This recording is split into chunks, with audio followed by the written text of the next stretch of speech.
Assalamualaikum warahmatullahi wabarakatuh. Sahabat TVmu, senang sekali kita berjumpa lagi dalam program acara Tafsir At-Tanwir. Dan seperti biasanya kita akan membahas dan mengkaji tentang ayat-ayat Al-Quran. Dan di mana pada kali ini kita akan membahas Al-Fatihah ayat yang kelima. Untuk itu sudah hadir di studio narasumber dan juga pengkaji dari Majelis Tarjih dan Tajdid Pimpinan Pusat Muhammadiyah. Assalamualaikum Pak Hamim. Waalaikumsalam. Iya, dari sebagai narasumber ya Pak Hamim ya. Baik, kemudian ada pengkaji yang pertama dari PP Muhammadiyah juga, Dr. Amin. Ya. Pak Amin akrabnya. Kemudian ada Ibu Lulu nanti akan membacakan Al-Quran ya Ibu. Ya, dan yang terakhir adalah pengkaji Dr. Anda Siti Aisyah MAG. Assalamualaikum Ibu. Waalaikumsalam. Baik ya, tentu sebelum kita mulai pembincangan kita pada kali ini, kita akan mendengarkan dulu untuk pembacaan ayat suci Al-Quran, Al-Fatihah yang akan dibacakan oleh Ibu Lulu. Saya persilahkan Ibu. A'udzu billahi minasy syaithanir rajim.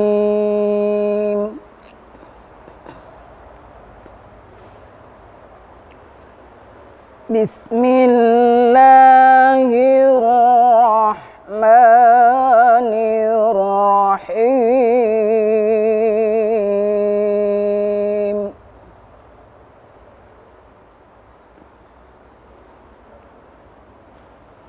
Alhamdulillahi rabbil alamin.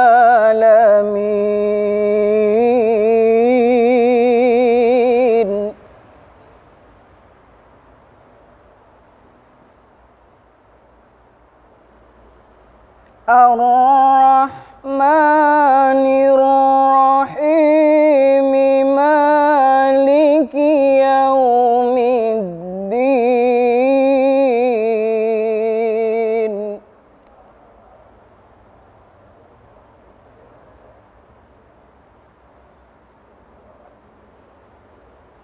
Iyyaka na'budu wa iyyaka nasta'in.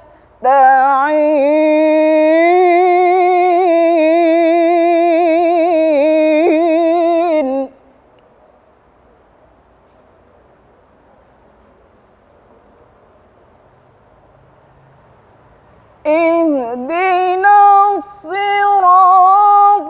siratal mustaqim, siratal ladzina an'amta 'alaihim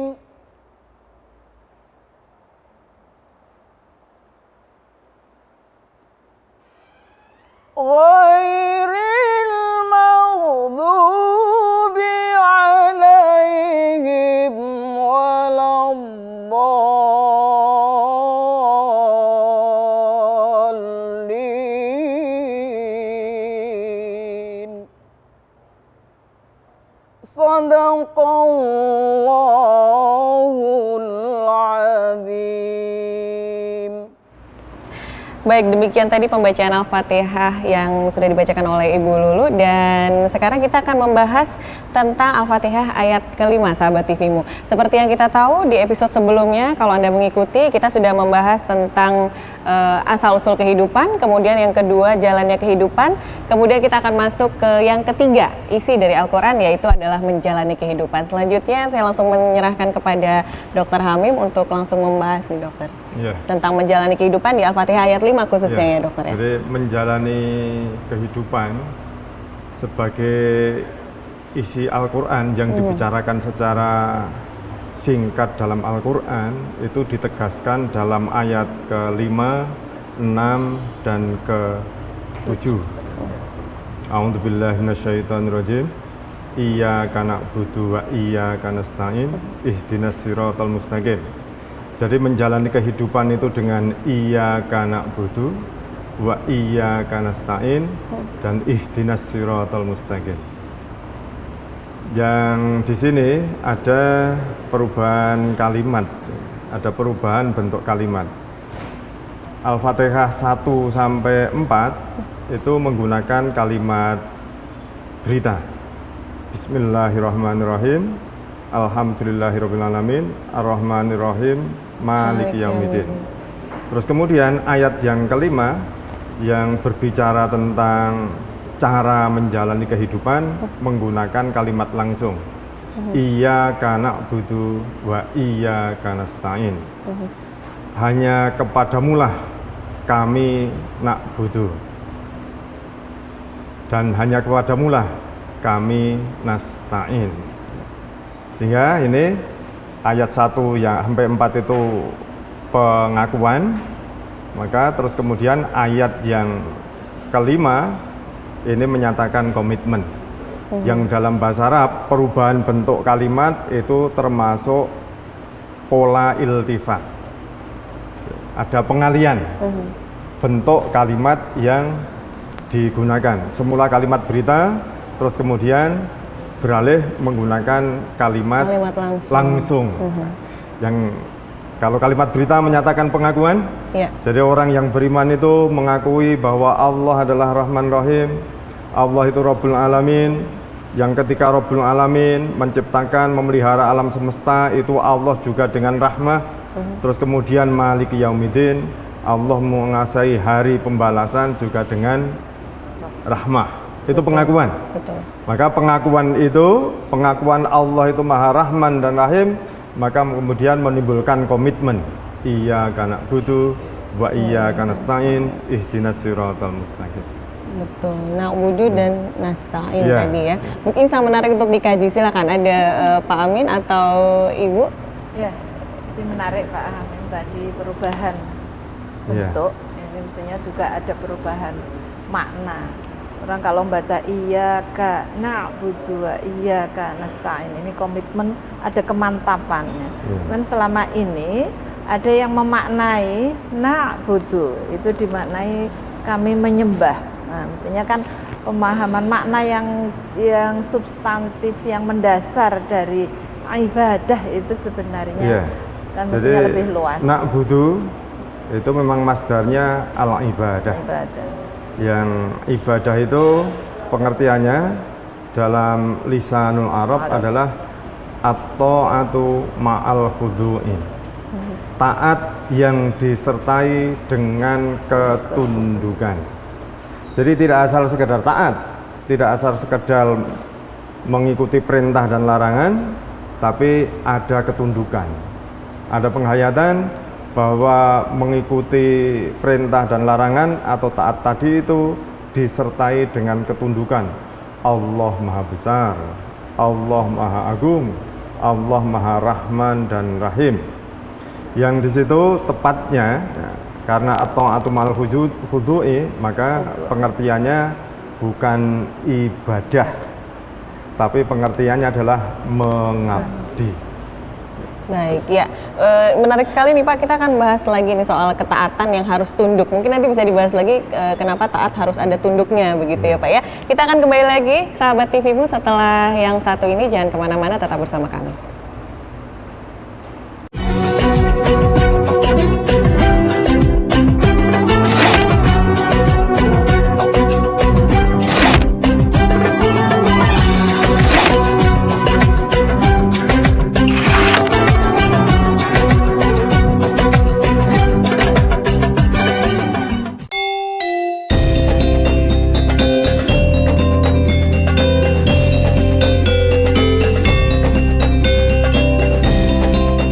Universitas Ahmad Dahlan Internationally Recognized University.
Universitas Ahmad Dahlan adalah perguruan tinggi Muhammadiyah yang unggul dan mampu beradaptasi terhadap perubahan global dan secara berkelanjutan menghasilkan lulusan yang berdaya saing tinggi dan mampu menjaga moral and intellectual integrity dalam kehidupan.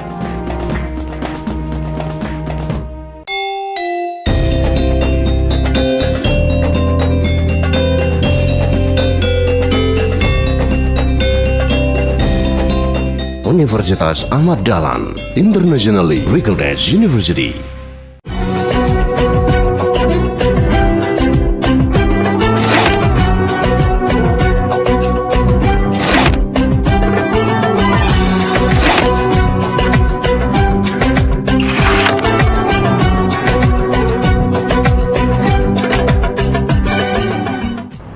Kembali lagi di Tafsir At-Tanwir, sahabat TVmu, dan seperti yang sebelumnya tadi sudah dipertanyakan di awal, saya langsung ke Pak Hamim saja. Tadi disebutkan ada perintah untuk taat, tapi sekaligus ada kata tunduk di situ. Apakah ada perbedaan ya Pak, taat tanpa tunduk atau taat dengan tunduk? Ya, jadi tadi sudah saya singgung, pengertian taat itu dalam bahasa Arab adalah at-ta'atu ma'al khudu'in. Taat yang disertai dengan ketundukan. Yang taat di sini bisa berarti mengikuti kehendak Tuhan. Yang kehendak Tuhan Allah itu diungkapkan dalam perintah, larangan, anjuran, himbauan Allah yang untuk disebut ibadah tidak hanya sekedar taat saja, tapi ketaatan itu disertai dengan ketundukan. Ada penghayatan bahwa ketika mengikuti kehendak Allah itu dihayati dengan Allah itu maha besar, Allah itu maha agung, Allah itu maha kuasa. Dan ketaatan dilakukan untuk mewujudkan ketundukan itu. Ketundukan pada Allah. Iya, berarti memang taat harus disertai dengan tunduk ya Pak. Untuk ibadah, supaya ibadah. Mengabdi kepada Allah itu pengertiannya itu. Jadi harus ada keikhlasan di sana ya Pak ya? Ya, otomatis. Untuk tunduk, baik. Ya, mungkin Pak Amin ingin menambahkan pengkaji ini? Iya, terima kasih. Sungguh menarik apa yang disampaikan oleh Pak Hamim tadi, terutama tentang makna mengabdi. Seperti yang kita ketahui Pak Hamim, di ayat kelima ini kan ada susunan yang dibalik dengan mendahulukan kata iyaka, baru kemudian kata na'budu yang sering kita terjemahkan dengan makna hanya kepadamu kami mengabdi. Ya, di sana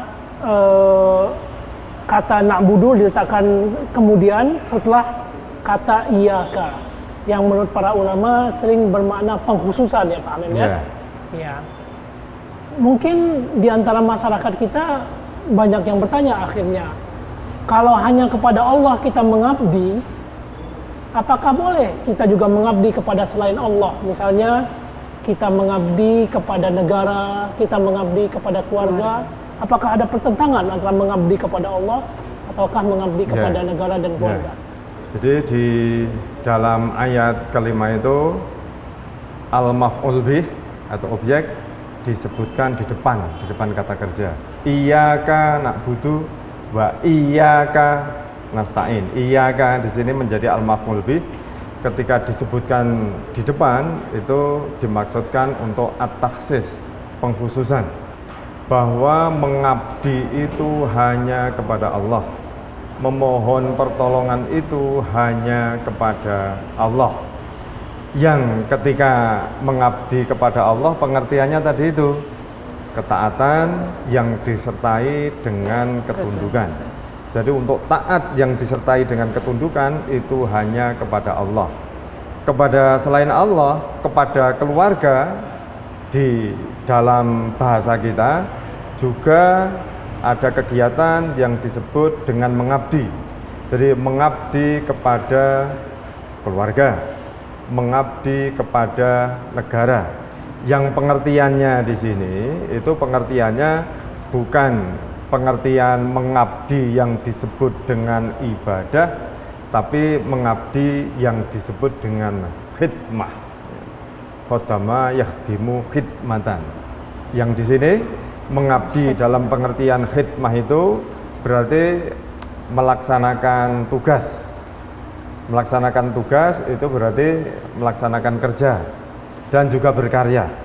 Jadi melaksanakan tugas, bekerja, terus berkarya itu bisa untuk keluarga dan juga bisa untuk negara. Yang di sini disebut khidmat tadi itu berarti bekerja, melaksanakan tugas, berkarya tanpa pamrih. Pamrihnya itu untuk kebaikan keluarga, untuk kebaikan negara. Yang untuk keluarga yang baik kita sudah tahu, keluarga sakinah. Yang keluarga sakinah itu dibangun berdasarkan mawaddah dan rahmah.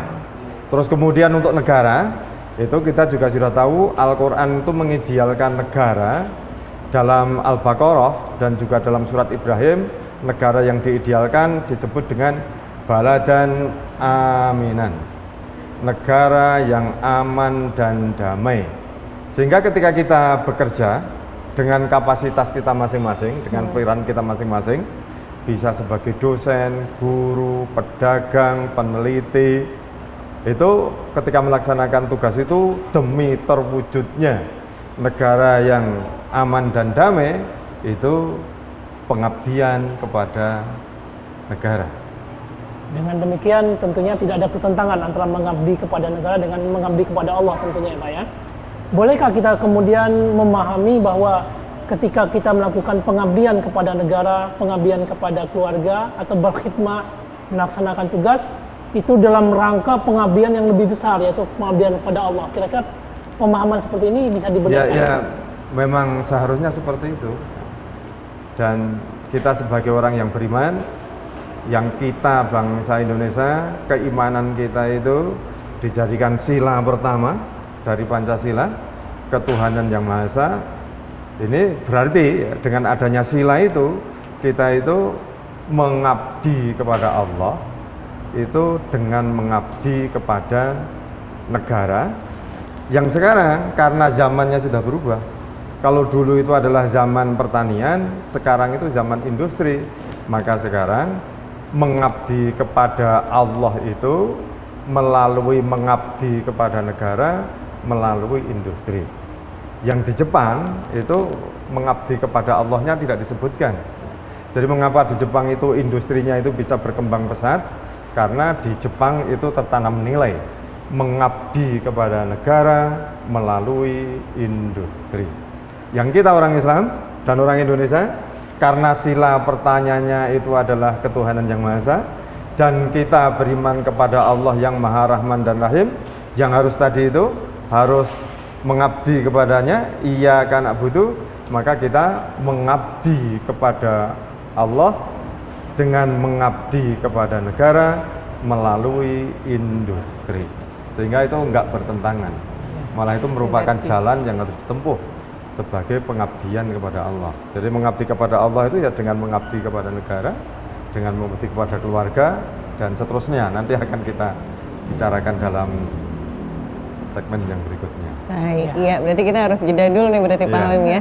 Sangat menarik sekali Pak pemirsa, dan untuk Anda nanti bisa melanjutkan lagi di segmen yang ketiga ya, karena kita akan bahas selanjutnya ada beberapa peran gitu terkait dengan menjalani kehidupan. Jangan kemana-mana, kami akan kembali setelah yang satu ini.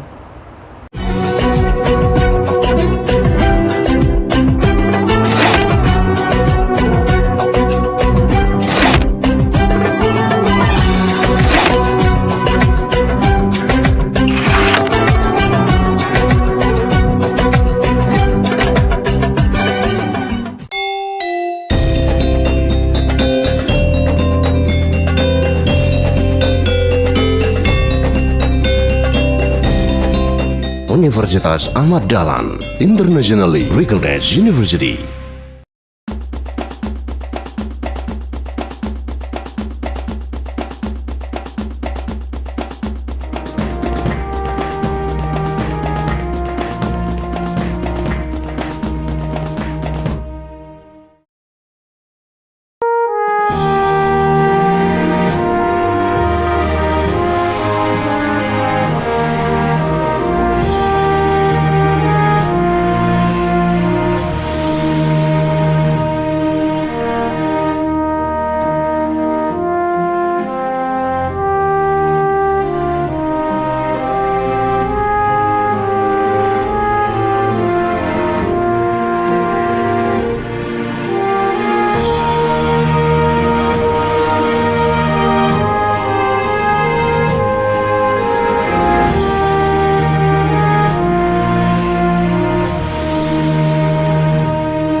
mam na imię Kasia. Przyjechałam tutaj z Polski w ramach programu Dharmasistwa, żeby uczyć się języka indonezyjskiego na Uniwersytecie Ahmad Dahlan.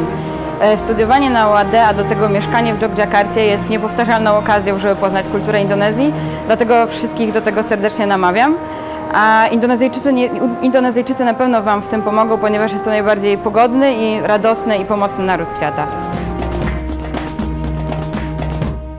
안녕하세요. 제 이름은 권가민이라고 합니다. 저는 한국 사람이고요. 저는 현재 족자카르타 안에 있는 아마드 다알란 대학교에서 공부하고 있습니다. 이곳 사람들은 모두 항상 미소 짓고 또 많은 사람들이 친절합니다. 그리고 학교 측에서도 외국 유학생들을 위해 많은 배려를 해주고 있습니다. 그래서 지금 저는 매우 행복하게 공부하고 있습니다.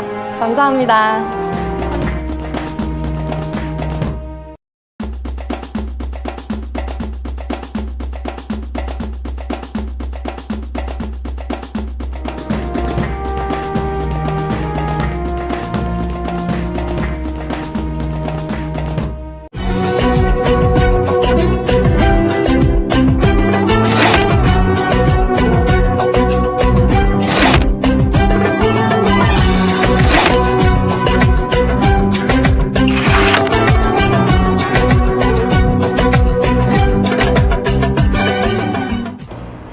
Sahabat TVmu, kita masuk di segmen terakhir untuk tafsir At-Tanwir episode kali ini, dan kita akan membahas selanjutnya adalah bagaimana caranya untuk menjalani pengabdian.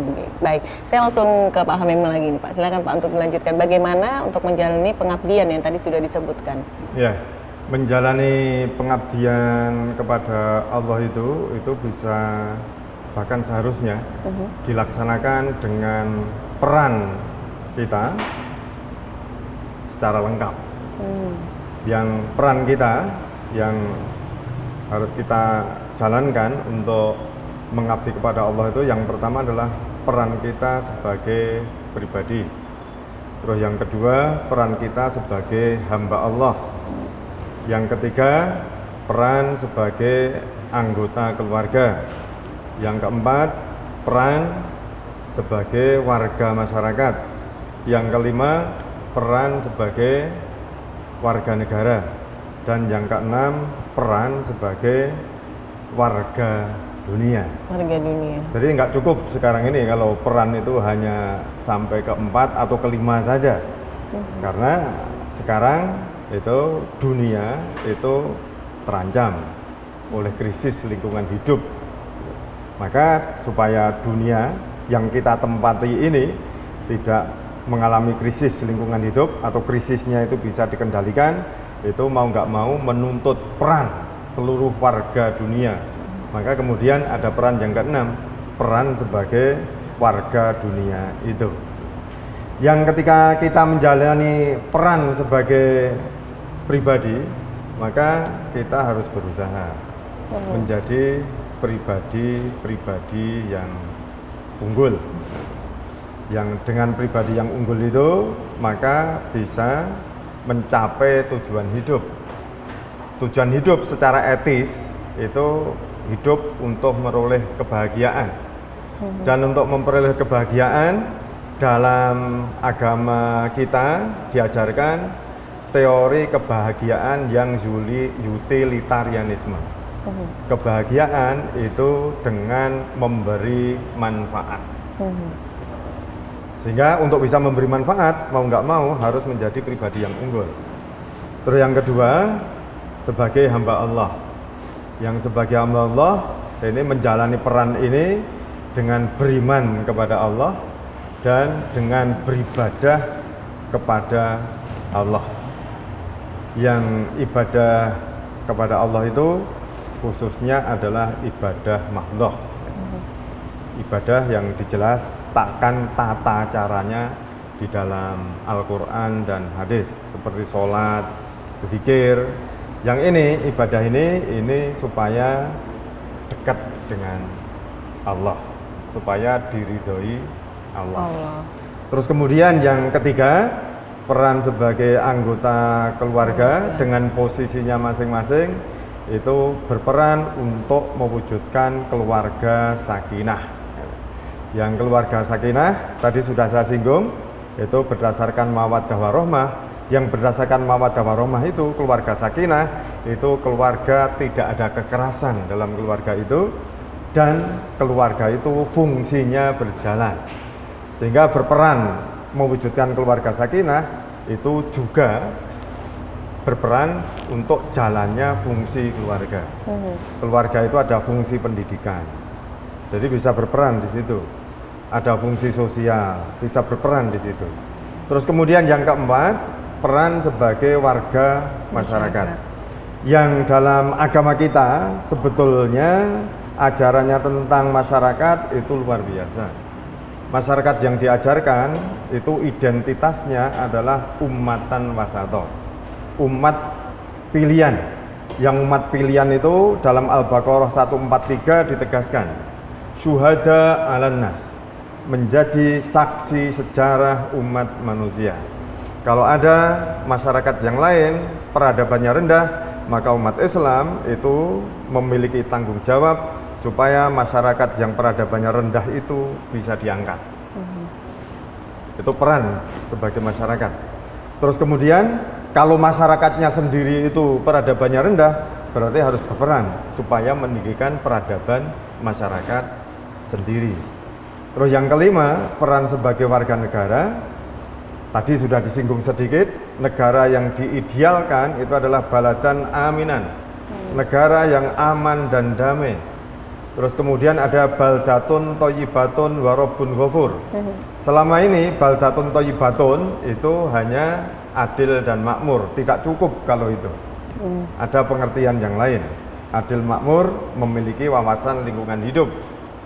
Berarti perannya itu berarti mewujudkan negara yang adil makmur, memiliki hidup, terus aman dan damai. Terus kemudian yang keenam tadi itu sebagai warga dunia itu berarti menjaga kelestarian dunia ini supaya tidak hancur, tidak musnah oleh manusia ya Pak ya. Baik, ini sayang sekali waktu kita ternyata sudah habis, belum sempat dikaji ya Bapak Ibu ya. Tapi kita masih ada episode selanjutnya, kita akan bersambung lagi. Baik, silakan Pak Hamim, ada kesimpulan dari pembahasan kita pada kali ini? Ya, jadi sebagai orang yang beriman kepada Allah, dan Allah itu yang diajarkan dalam agama Islam yang pokok adalah Allah itu Rahman Rahim, maka orang Islam seharusnya memiliki komitmen. Dengan keimanan kepada Allah yang Maha Rahman dan Rahim itu, umat Islam memiliki komitmen untuk mengabdi kepada Allah dengan menjalankan 6 peran tadi itu. Jangan hanya di satu peran atau dua atau sebagiannya, tapi seluruhnya. Yang menempuh itu seluruhnya itu berarti menempuh sirat mustaqim.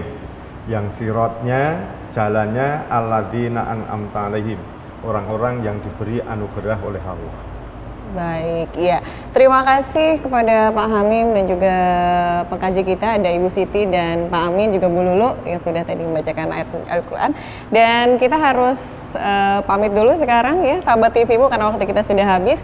Jangan lupa saksikan terus Tafsir At-Tanwir di TVmu tentunya. Kami akan kembali selanjutnya untuk melanjutkan kajian Al-Fatihah dengan episode selanjutnya. Baik, saya Mariana Ulfa, terima kasih. Wassalamualaikum warahmatullahi wabarakatuh.